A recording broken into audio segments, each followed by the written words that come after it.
The salvage ship Silver Ray drifted silently near the edge of a forgotten war zone in deep space. Its crew wasn't large, only 5 humans. They worked together like a family, but they had one simple rule: never take back anything that's still alive. But this time that rule was about to be tested. Alex, the youngest of the crew, stared through his helmet visor at the wreckage floating outside. A large alien cruiser, broken in half, rotated slowly with no lights, no signals, and no defense systems. The others were nervous, but Alex felt curious. "Let's board it," the captain finally said over comms. "Run a full sweep. If there's tech we can sell, we take it." Inside the alien ship, it was quiet.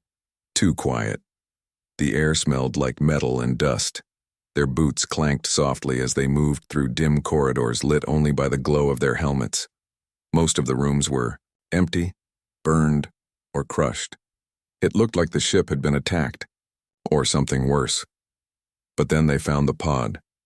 It was hidden deep in the lower levels behind several sealed doors and an energy lock that was still active, even after all the power systems had failed elsewhere. "That's not normal," said Kara, the team's engineer. Inside the pod was a girl. At least she looked like a girl. She had pale bluish-purple skin, silver-white hair flowing like a river, and faint glowing marks on her neck and arms. Her body was still, but her eyes, red and sharp, were open. Alex felt something strange when he looked at her. Not fear, not danger, just sadness. "She's not human," said the captain. "Could be dangerous, let's leave it." But Alex didn't move. The girl was staring at him, eyes locked with his. Then her lips moved, just slightly. The comms crackled. "Did you hear that?" Alex asked. "No one said anything," Kara replied. "I think she just spoke. To me." They took her back. Inside the containment bay on Silver Ray, the alien girl was kept inside a secure energy cage.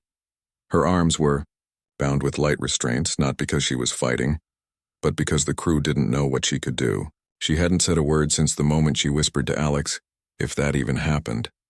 The captain contacted Earth Command and requested further instructions. While waiting for a response, the crew tried to scan her, test her, and question her. Nothing worked. She stayed quiet, eyes always following Alex. Later, while the others were away, Alex sat alone outside the containment field. He looked at her through the glass and sighed. "I know you can hear me," he said quietly. "You're not sleeping. You haven't blinked in hours." The girl tilted her head, slowly, carefully. Then finally she spoke. Her voice was soft and clear. "Please. I can make you immortal, human." Alex blinked. "What?" "I can give you more than you understand. Life without limits. Strength beyond time. You only need to release me." Her words weren't just sounds. They echoed in his mind, like music with meaning. It wasn't scary. It was calm, like a whisper from a dream. "Why me?" he asked. "You listened," she replied. Alex leaned closer. "What are you?" She closed her eyes for a moment. "I'm the last of my kind. We were called virulents. Your people called us something else, and vampires." Alex pulled back, confused. "That's just an old myth." "To you, yes," she said. "But your myths came from somewhere." At that moment, the captain walked in and saw Alex near the glass. "Step away from her," the captain ordered. "She spoke," Alex said. "She said she can make me. I don't care what lies she tells you." The captain cut in. "This thing is dangerous. Command will want her studied or destroyed." Alex looked back at the girl. She said nothing now. But her eyes, they weren't angry. They were pleading. That night, Alex couldn't sleep. He kept thinking about her voice, the way she had said please. There was something in it that felt real, not a trick, not a trap. Just truth. He sneaked back to the containment bay. This time she greeted him. "You returned. Tell me the truth," Alex said. "Why are you really here?" "I escaped a war. My people were hunted, misunderstood. We fed on energy, not blood. But your leaders never asked, they only feared. Why offer me immortality? He asked again. Because I'm dying, she answered. And before I do, I want one human to remember me for what I truly am. Alex was silent. She pressed her hand gently against the glass. Let me show you. One moment. No harm. I can share my memory with you. Alex hesitated, then slowly lifted his hand and placed it against hers, only the glass between them. For a split second, his mind filled with flashes, images of bright cities, silver towers, flying beings with wings made of light. Then fire, destruction, screams, and finally her alone, drifting in a pod across cold space. Alex gasped and fell back. The glass hadn't broken. She hadn't moved. But he had seen everything. I believe you, he whispered. I knew you would. She replied softly. Behind them, the alarms began to beep. Earth Command had answered. The sound of alarms echoed through the silver ray. Red lights blinked across the ceiling as the ship's communication panel lit up. Earth Command had finally responded.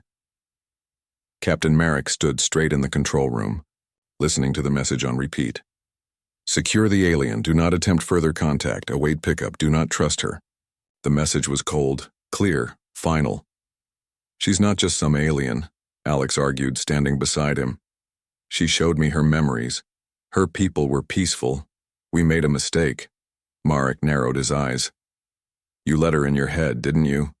Alex didn't answer. I said no contact. You broke protocol. You're lucky I don't lock you up too. But no. End of discussion.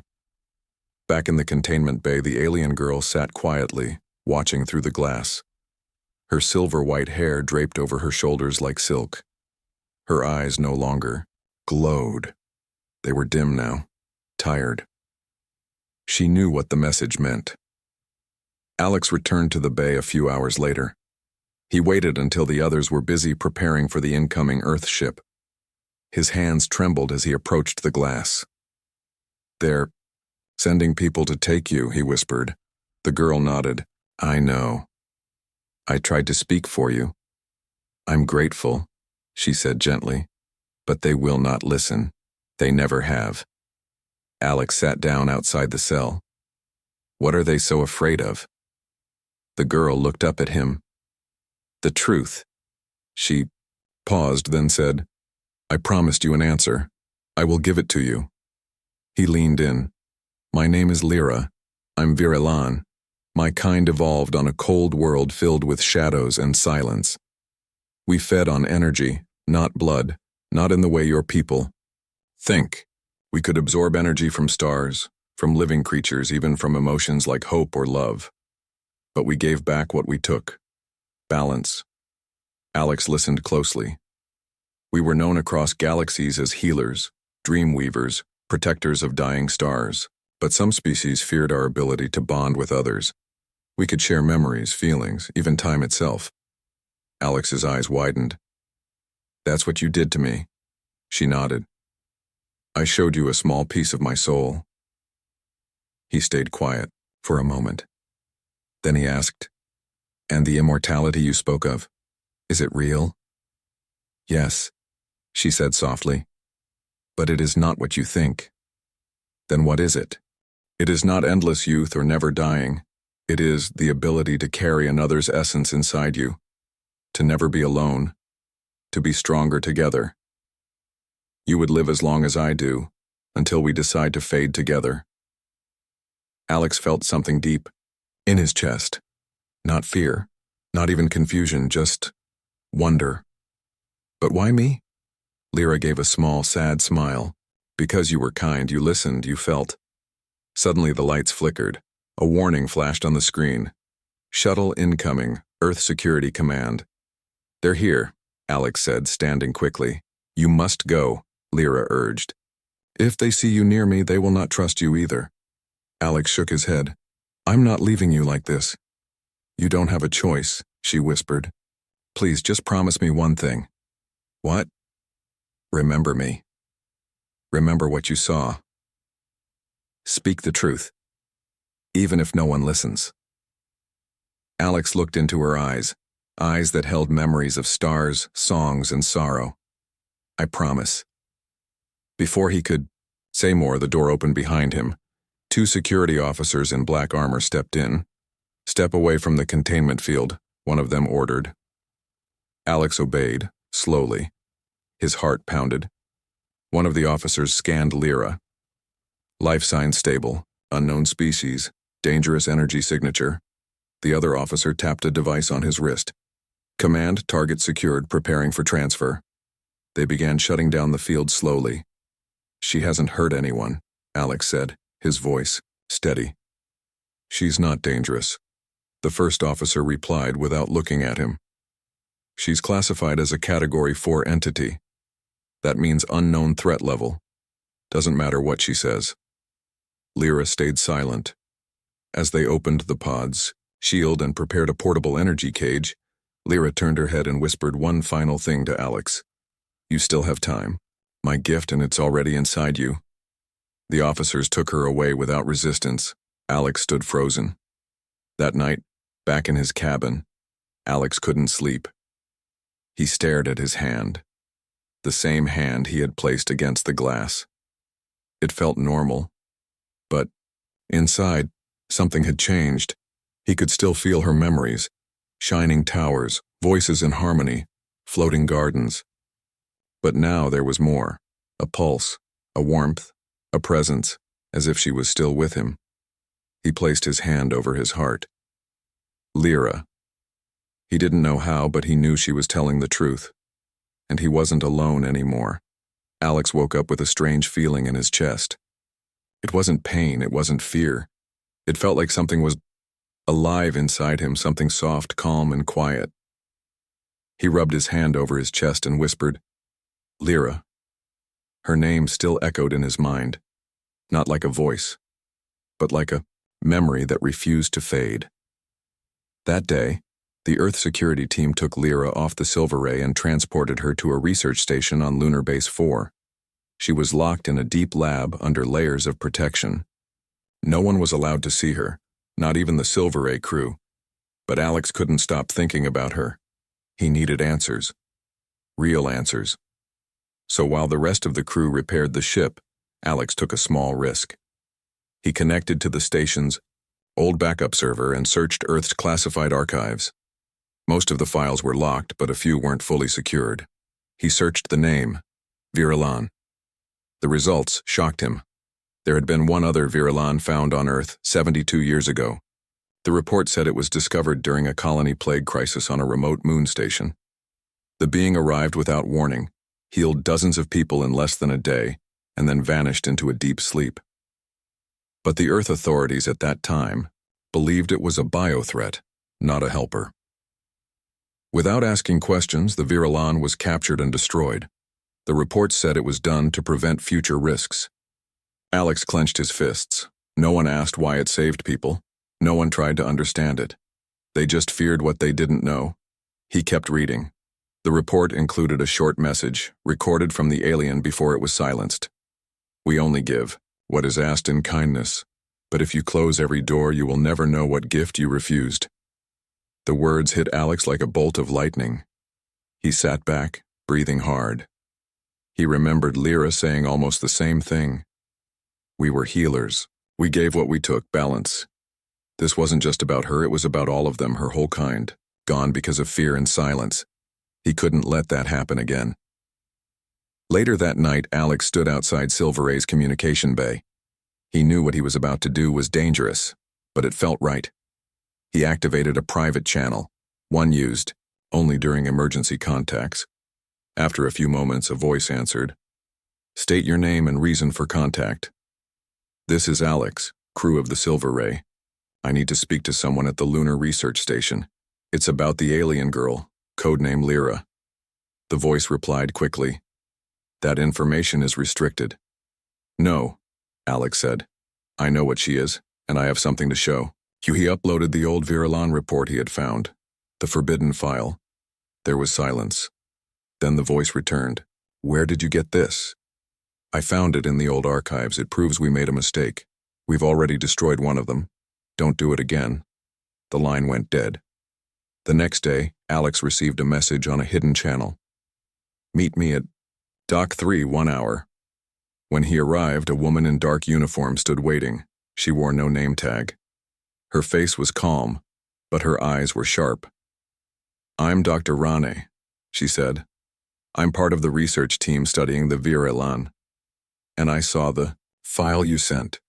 Then you know she's not dangerous, Alex said quickly. Maybe, Rane replied. Or maybe she's very dangerous, but not in the way we thought. What do you mean? Dr. Rane looked around and then leaned closer. She hasn't attacked. She hasn't resisted. She just sits there and waits. But her vitals show something strange. She's releasing a kind of soft energy field. Anyone near her for too long starts to feel different. Different how? Some report clearer thoughts, calm emotions, even old wounds healing faster. Alex nodded slowly. That's her gift. It's real. Dr. Rane studied him. You felt it too, didn't you? Alex didn't deny it. Yes, and I think she gave a part of it to me. For a moment, the doctor looked curious, almost hopeful, but then her face grew serious. There are people who won't care about her gifts.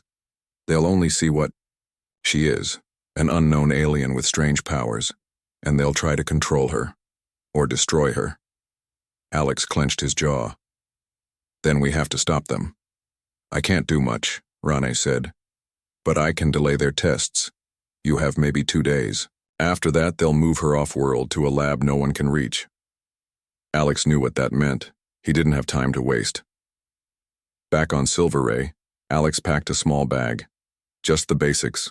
Tools, data pads, a scanner, and a small pulse cutter. Then, he pulled out the old station map Dr. Rane gave him. There was a service tunnel long forgotten leading to the lower labs. He could reach Lyra without going through the front. As he prepared to leave, Kara stepped into his cabin. Where are you going? She asked. Alex paused. I have to help her. You mean the alien? She's not what they say, he said. She's not a monster. She's the only one of her kind left, and we're about to lose her forever. Kara looked at him. Are you sure she's not controlling you? I'm sure. After a long silence, she handed him a small energy shield. Then don't get yourself killed. As Alex slipped into the tunnel that night, he didn't know what would happen next. But he knew one thing for sure. He wouldn't let the last Virelan disappear in silence. Not this time. Alex moved quickly through the service tunnels beneath. Silver Ray, his boots barely making a sound. The tunnels were narrow, lit only by flickering emergency lights. He knew where to go, and he had no time to waste. He couldn't stop thinking about Lyra. The connection he felt to her had only grown stronger since that first night when their hands touched the glass. Now her presence was always with him, like a quiet hum in the back of his mind. He could feel her pain, her loneliness, and a strange sense of hope that she hadn't had in a long time. As Alex reached the last door that led to the lab level, he paused. A loud buzz echoed through the walls. The door was locked. He tapped in the override code Dr. Rane had given him and watched as the door slid open with a hiss. The lab was cold. The lights were harsh, and the hum of machinery filled the air. Alex scanned the room, looking for the containment unit where Lyra was being held. She was in a small cell at the far end, surrounded by thick walls of glass and metal. But as he moved closer, he froze. The room was empty. Panic rose in his chest as he stepped forward. He had to find her. He had to get her out of here. He rushed to the nearest console, swiping his hand over the terminal to wake it up. The screen flickered to life, showing a list of personnel and lab logs. Then, he saw something that made his blood run cold. Transfer order. Lyra, Galactic Medical Station. No, Alex whispered to himself. They're moving her. Without wasting another second, he ran to the nearest terminal that showed Lyra's location. The log said she was being transferred to a medical ship scheduled to leave in less than an hour. If he didn't act fast, he would lose her forever.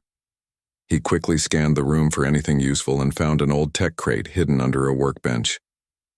Inside there was a small device, a portable signal jammer. He activated it, blocking all communication within the facility. Now he had a few minutes to act. Alex didn't hesitate. He sprinted down the long hallway toward the docking bay, heart pounding in his chest. He knew this was his only chance. As he rounded the corner, he saw a pair of security officers standing guard outside the docking bay. They didn't see him at first, but as he moved closer, the alarm sounded and the officers turned just in time to see him. "Hey, stop!" one of them shouted, reaching for his weapon. Alex acted without thinking. He grabbed a nearby metal rod from the ground and swung it with all his strength, knocking the weapon out of the officer's hand. Before the second officer could react, Alex pushed him into the wall, using his weight to pin him down. "Don't move," Alex warned, his voice low and firm. The first officer, still stunned, tried to get up but was caught by the signal jammers. Effect. Their communication devices were down and they couldn't call for backup. With one last glance at the two security officers, Alex ran inside the docking bay. The bay was large and filled with various ships and cargo containers. At the far end, he saw the medical shuttle, the one meant to take Lyra away. Several men and women in white coats were standing around it, preparing for departure. Alex's eyes scanned the area for Lyra. Then he saw her.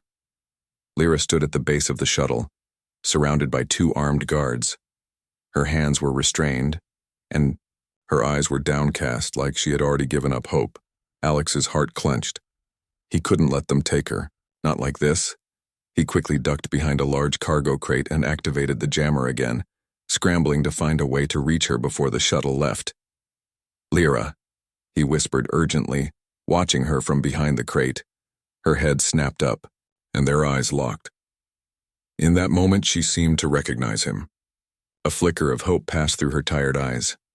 "Alex," she whispered, barely audible. Without wasting another second, Alex stepped out from behind the crate. He approached Lyra, staying low, moving swiftly. When the guards were looking the other way, he sprinted toward her. "Stay down," Alex said quietly as he reached her, pulling a small tool from his bag. He began to cut through the restraints, using the pulse cutter with steady hands. As the last of the restraints fell away, the guards turned around, realizing what had just happened. "Stop him," one of the guards shouted, but it was too late. Alex grabbed Lyra's hand and pulled her toward the nearest ship. He didn't look back. The shuttle's engines began to hum, but Alex was determined to get out before it was too late. "Come on. We're getting out of here," Alex urged, pulling Lyra behind him as they ran toward the escape pod. Just as they reached the pod, a loud bang echoed from behind them. The guards were closing in, but they were too far behind. Alex slammed the hatch shut and activated the pod's thrusters. The pod shot out into the cold vacuum of space, leaving the research station behind. Alex could barely hear the alarms ringing from within the station, but he didn't care. They were free now. Lyra slumped down onto the seat, exhausted. She looked up at Alex, her face pale but relieved. "You saved me," she whispered. "I promised I would," Alex replied, staring ahead as the stars filled the view. "I'm not leaving you again." Lyra smiled faintly. "You're different from the others. You're brave." "I'm just trying to do what's right," Alex said. "You're not a monster, Lyra. You never were." She looked out the window, staring at the stars. "My people were misunderstood. They feared us, hunted us. They didn't know we were trying to help them. We'll make sure the truth comes out," Alex said, determination in his voice. The pod drifted silently, heading toward an unknown future. Together, they would face whatever came next. But for now, they were free. The small escape pod floated silently through space, its engines only whispering as they powered forward. Inside, Alex kept his eyes on the control panel, trying to figure out the best course. His mind raced with questions about what would happen next. The space ahead was dark and endless. Lyra, sitting quietly beside him, stared out the small window. Her eyes were distant, but there was a softness to her expression that Alex hadn't seen before. "I never thought I'd be free again," she said softly, almost to herself. Alex glanced over at her. You're free now. You don't have to go back to that station. She nodded slowly. But the people who tried to capture me, they'll still be looking. They won't stop. They'll never stop hunting my kind. We'll find a way to stop them, Alex said, his voice firm. The truth about you, about the Virulans, will come out. We just have to make sure it's heard. Lyra's gaze shifted to him. There was something almost searching in her look, as if she were trying to see if he really understood the gravity of the situation. It's not that simple. They won't listen to the truth. We've been silenced for so long. They've made sure no one knows who we really are. Alex tightened his grip on the controls. Then it's up to us to make them listen. There was a long pause. Lyra closed her eyes and leaned back in the seat, resting her head against the pod's cold metal. You're right. We have to do this together. Alex felt a weight settle over him as the truth of their situation hit him fully. They weren't just escaping. They were running toward something bigger than either of them had expected. A war of ideas, a battle for survival, and they were the ones who would have to fight it. Hours passed in the small pod, the only sound being the gentle hum of the engines. They were now deep within the asteroid belt, far from the research station and the security forces that were still searching for them. Alex had plotted a course to the nearest safe haven, an old mining colony on the outskirts of the system. It was a place where they could lay low, rest, and figure out their next move. Almost there, Alex said, breaking the silence. Lyra looked up, her eyes focused on the control panel. Do you think they'll be able to track us? She asked quietly. I don't know, but we have to keep moving. If we stay in one place too long, they'll find us. Lyra nodded, looking out the window again. I've never known a human to be so determined. Most of them fear us, they run from us. Alex glanced over at her. I'm not like them. You're not a threat. You're just different. She looked at him, surprised by the simplicity in his words. You don't fear me? No, Alex said with a shake of his head. I don't fear you. I trust you. You've shown me nothing but kindness. I can't say the same for the others. Lyra's eyes softened. Thank you, Alex. That means more to me than you know. They arrived at the mining colony just as the stars began to fade with the approaching dawn. It was a rundown station, once busy, but now abandoned by most of its inhabitants. It was the perfect place to hide. Alex set the pod down gently, its landing gear scraping slightly against the rough surface. He powered down the engines, and for a moment, everything was quiet again. We should stay here for now, Alex said. It's a good place to rest and figure out what to do next. Lyra nodded. We'll have to be careful. This place is isolated, but not completely off the grid. If anyone comes looking, they could still find us. Then we'll make sure no one knows we're here, Alex replied. They moved quickly, leaving the pod behind as they walked into the shadow of the mining colony. It was a ghost town, with empty buildings and dusty streets. The lights were dim, and the air was thick with the scent of old machinery and forgotten dreams. They found a small abandoned storage room that had once been used to hold equipment. It was dusty, but there was a cot in one corner, and it seemed secure enough. As Alex set up their temporary shelter, Lyra sat down on the cot, her expression distant once more. She was quiet, as if lost in her thoughts. You okay? Alex asked. Sitting down beside her, Lyra looked at him, her eyes tired but filled with emotion. I'm just thinking about everything, about what's coming. I never wanted this. I never wanted to be hunted. I only wanted to help. But no one ever gave us a chance. Alex reached out and placed a hand on hers. I don't know what the future holds, but I know we can make it through. We've already come this far. Lyra looked down at their hands, and for a moment she didn't speak. Then she turned to him. You're right. We've come a long way. But this is just the beginning, isn't it? Alex nodded. Yeah, but I'm not alone. We're in this together. Lyra gave him a small smile, her eyes filled with gratitude. Thank you, Alex. For everything. The silence between them was comfortable now, no longer filled with tension. They didn't have all the answers, but at least they were no longer facing this alone. That night, as the colony's lights flickered dimly outside, Alex lay awake, staring at the ceiling of the small room. His mind kept racing with questions about what to do next. The more he learned about the Virulons, the more he realized just how much had been kept hidden from the world. He couldn't let that continue. But as he looked over at Lyra, who was quietly sleeping, he realized there was only one thing he knew for sure. He would fight for her, and he would fight for the truth. The next chapter of their journey had only just begun. The days on the mining colony passed slowly, each one blending into the next. The place was quiet, its once bustling corridors now empty, with only the faint hum of old systems still working. Alex and Lyra spent most of their time keeping a low profile.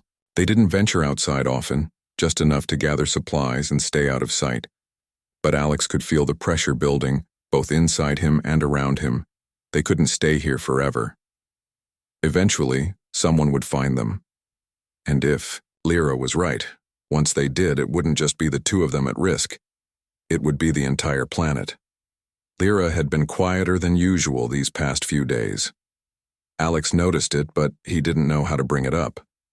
She had changed since they escaped from the research station, more distant, more reserved. It was as if she were carrying some heavy burden that she couldn't share. One evening, as they sat together in the dim light of the room, Alex finally spoke up. "You've been quiet," he said, glancing at her. "What's on your mind?" Lyra looked down at her hands, her fingers absent-mindedly tracing the worn fabric of the cot. "I'm thinking about everything," she said softly. "About the choices we're facing, about what happens next." Alex shifted closer. "I know it's hard, but we're making it through, one day at a time." Lyra shook her head slightly, as if lost in thought. "It's not just that. I've been thinking about what I said to you, about immortality, about what I can offer you." Alex looked at her, his heart pounding. "You don't have to offer me anything. You've already given me more than enough." She didn't meet his gaze. "I'm not just talking about the bond, Alex. I'm talking about my life. What's left of it. I can't stay like this forever." Alex frowned. "What do you mean?" Lyra turned her eyes to him, finally meeting his gaze. "I'm dying slowly." His heart dropped. "What? No, you're not." "I am," she interrupted gently. "The longer I stay away from my kind, the weaker I become. The bond I created with you, it's not enough to save me. It's draining me." Alex's mind raced. "But you said we could be together, that the bond would make us stronger, that we'd be immortal." Lyra nodded. "We would be, but not in the way you think. The bond only lasts if both of us are willing to give everything. And it's not just about living forever, it's about sharing everything. All of us. Our memories, our energy, our souls. It's a choice, Alex. And it's a choice I can't make for you." Alex stared at her, trying to process what she was saying. "You're saying that if I choose to be with you, we'll both survive, but we'll never be the same?" She nodded again, her eyes filled with sorrow. "Yes, we would be more than what we are, but we would also be less. There's no going back once the bond is complete. I would need you to give yourself completely, to share your energy with me, to give your life to save mine." Alex felt the weight of her words, the depth of what she was asking. He had never thought about it like that before. "But if I do this, I won't be human anymore.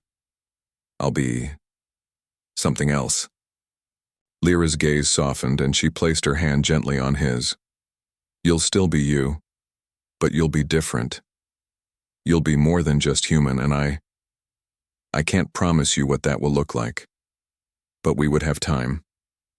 Time to make a difference. Time to fight for what we believe in." Alex's mind swirled with conflicting thoughts. He had already chosen to protect her. He had already risked everything to help her escape.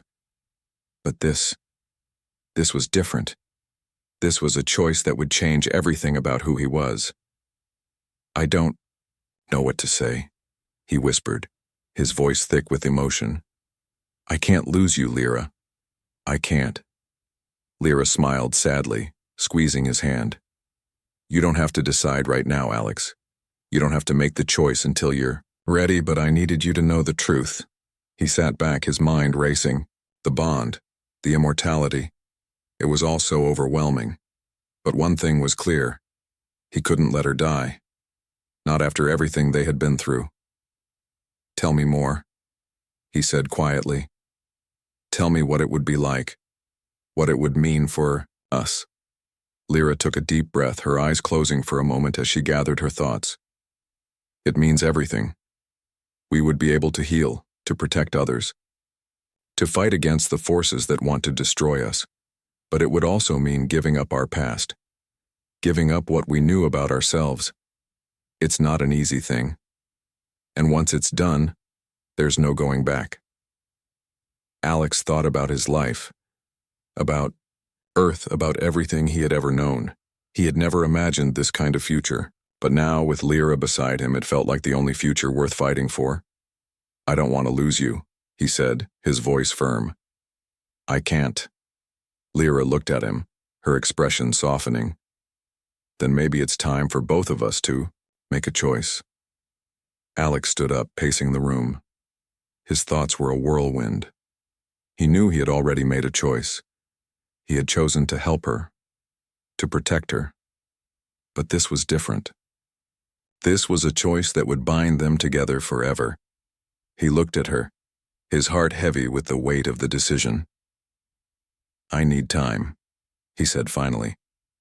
"I need time to think about it. I don't know what this will mean for me, for us." Lyra nodded, understanding.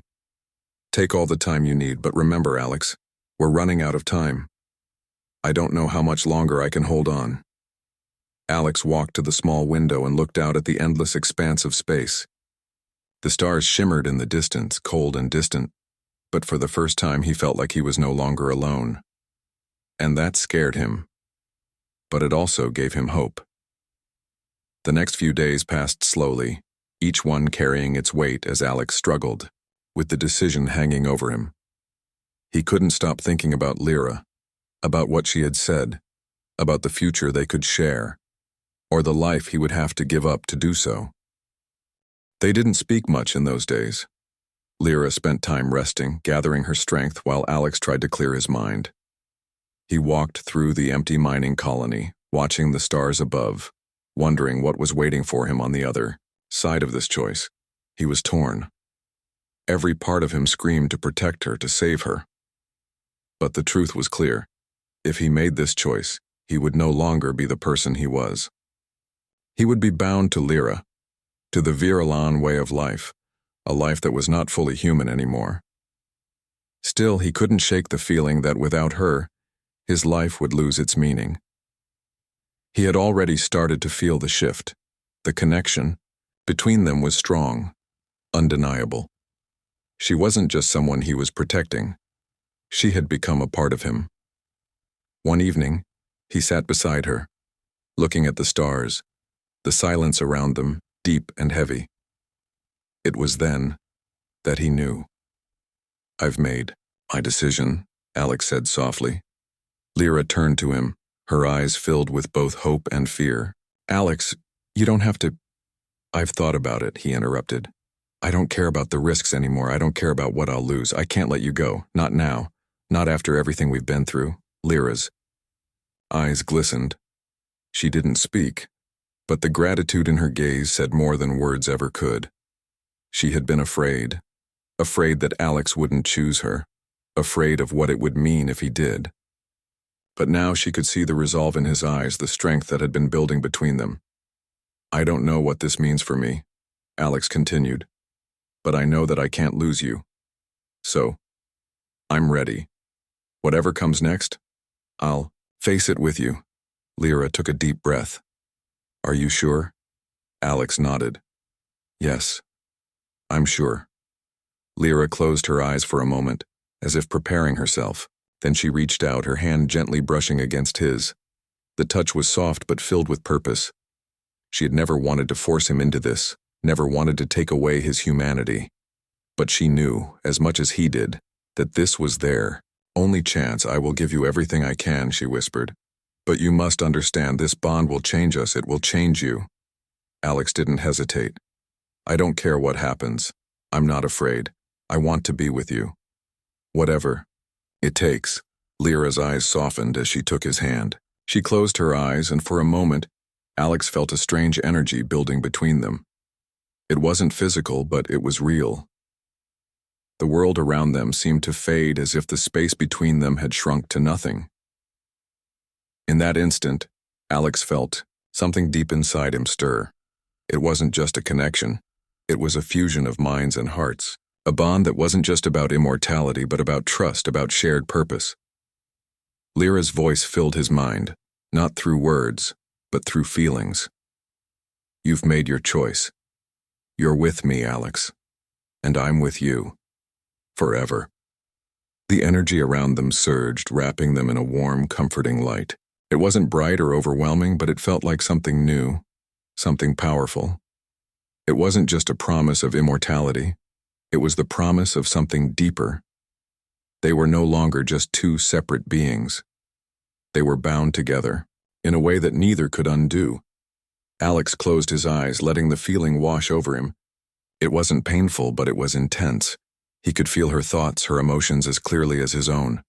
Her memories of her world, her people, her pain flooded his mind. But there was also beauty in it. He could feel the love she had for her people, the sadness of their loss, the longing for peace that had never come. And then, just as quickly as it had begun, the energy settled. The light faded, leaving them both in the quiet of the mining colony. Alex opened his eyes and looked at Lyra. She was still the same, yet not. There was a new depth in her eyes, a new light in the way she looked at him. "It's done," she said softly. "We're together now in every way." Alex nodded, his heart racing. "I can feel you. It's different. But I don't regret it." Lyra smiled, a genuine, peaceful smile that seemed to lift some of the weight from her shoulders. "Neither do I." They sat in silence for a while, both of them adjusting to the change. It was strange, but it felt right. The connection between them was like an unspoken promise. They were no longer alone in the universe. They had each other, and that was enough. But as the days passed, Alex couldn't ignore the reality that hung over them. They couldn't stay in the mining colony forever. The rest of the galaxy would eventually find out what had happened, what they had done. And when they did, it wouldn't be just their lives at stake. It would be the future of everything. They knew. "We need to take the fight to them," Alex said one night as they sat together. "We can't hide forever." Lyra nodded. "I know. But we can't do this alone. We'll need help, and we'll need to show the galaxy that we're not what they think we are." Alex squeezed her hand. "We'll do it together. I won't let you face this alone. We'll find the others. We'll make them see the truth." Lyra smiled, her hand resting on his. "Then let's make sure they hear us."